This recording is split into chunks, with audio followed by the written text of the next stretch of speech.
Hey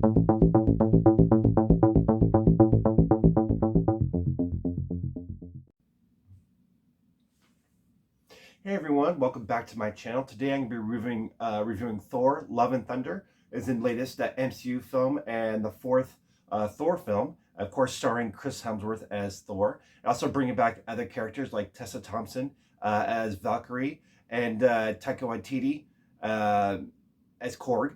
And of course the movie starts out with it resumes from where Endgame left off, where Thor is traveling around with the Guardians of the Galaxy. Now, it's no spoiler to say that the Guardians are only in this film for a short amount of time because, well, it's a Thor film, it's not a Guardians film, so that stands to reason. But this film also brings back Dr. Jane Foster, played by Natalie Portman, and it also introduces Christian Bale as Gore the God Butcher. Now, Gore the God Butcher. Now, many people said this is a very jokey film, and it is a very light film. The stuff with Gore is very, I'd say, dark, because I really enjoyed that because it really goes into how Gore was betrayed by the gods. He's basically he's desperate. His family has died due to a famine, plague, drought, whatever, and so he goes to the gods for help, and they pretty much reject him.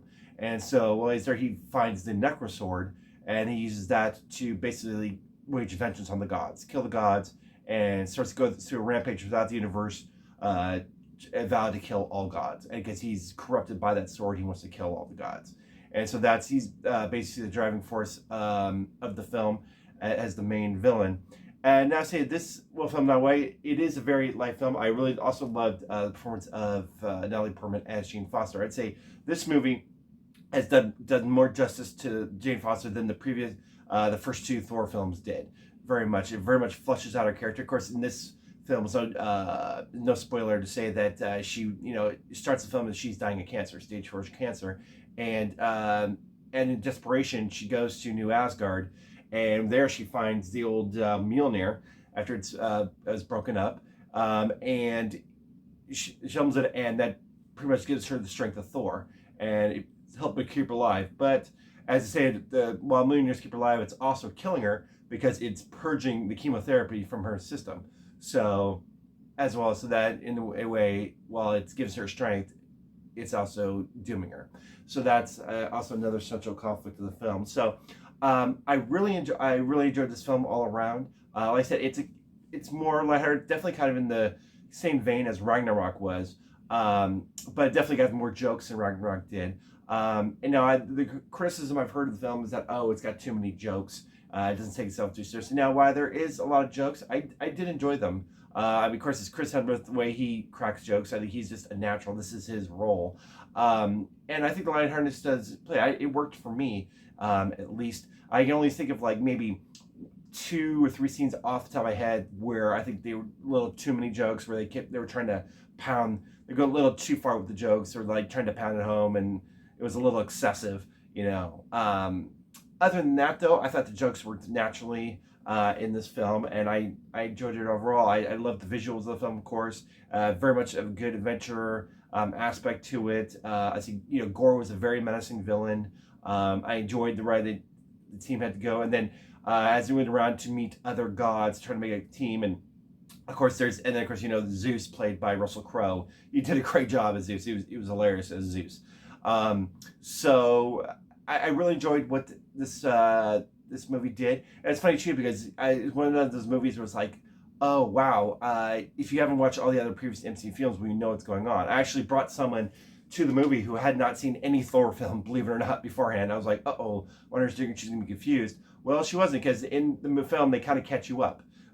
Korg actually does a narration at the beginning of the film that kind of catches you up with everything that Thor's been up to since the previous films, and what kind of happened in the previous films. They even do funny reenactments of what happened in the other films. So even if you haven't seen a lot of the previous MCU films, I know that's always a concern of most fans that are not, or casual fans that haven't seen all the MCU films. I think this does a really good job of catching you up. And so even if you're not familiar with all the characters, you get the gist of what's going on pretty easily. And it's easy to just get grounded. Just like I said, the friend I came with, even though she didn't know every single character or the situation or what happened in every single previous film, she was like, oh, I caught up no problem. I got the gist real fast what was going on.